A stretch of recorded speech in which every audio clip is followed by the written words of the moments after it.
Welcome. Today's topic is communication.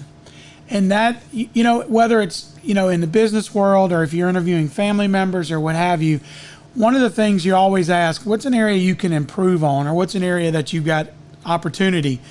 Communication is always at the top of that list. Why is that? I don't know that we'll ever solve that problem. I've seen some tremendous amount of money be spent in the corporate setting around fixing the problem of communication. But I really began to realize that a lot of times if there's a communication problem, most of the time it's really a one-sided problem. It's a problem with the ears as opposed to the mouth. When we were younger, probably a lot of us have heard if we use this less and these more, we'd stay out of trouble. Well, that's kind of related to communication throughout. And, over time, I've watched people and found effective communicators versus ineffective communicators. And I've identified like three really unique communication patterns of people from ineffective to effective. The most ineffective communicators that I've met are those that talk at people. So when they're talking at someone, they really don't care about their audience or even know their audience. Their main goal is to get whatever's on their mind out their mouth. They want to tell you what they know. They want to talk about something. They're not really interested in whether or not you receive it, you understand it. They just feel like they've accomplished something because they had something that they knew and they wanted to tell you about it. So that's the least effective form of communication, is talking at someone. The next is talking to someone.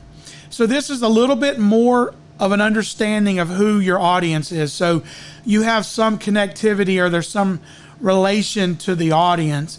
So it's probably a little bit more specific topic. So you're talking to them. And, you can kind of fall into that trap of talking to people a lot, especially if you're in a hierarchical position, whether it's a parent, child, or boss, employee, or what have you, where you're talking to them. You're not really waiting for input. You're not really hearing what they have to say. So that's more effective than talking at someone, but it's still not totally effective, especially in today's world. The final piece in that trifecta is talking with someone. And talking with someone, again, takes all the characteristics of talking to someone. You know your audience. It's generally around a very specified topic, or at least it's got some boundaries. But talking with means you've opened your ears. So there's a two-way. So as I talk, you respond.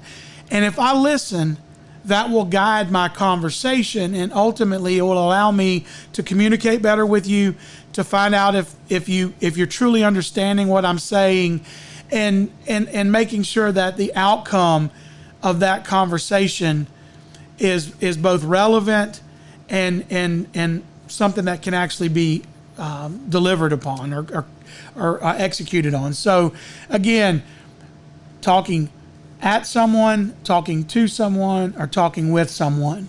So as I sit here right now, I am talking to someone, because this is a very one-sided form of communication. That's what social media is. However, if we use it correctly, you can talk back, whether it's leaving comments, whether it's reaching out to me personally outside of social media.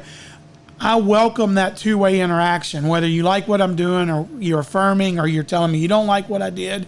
It doesn't really matter. So we have to be careful in using social media in our personal lives and our professional lives, whether it's your business or yourself. We get so narrative driven that it's one-sided. We're talking at people or we're talking to people and not talking with. So as you go through your day-to-day, take this very basic principle of talking with people, engage people, ask open-ended questions. Make sure what you're saying is landing with them and that they understand.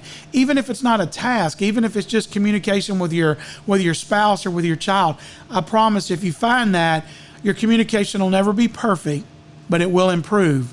So hopefully this lesson will help you today, and feel free, reach out, talk with me.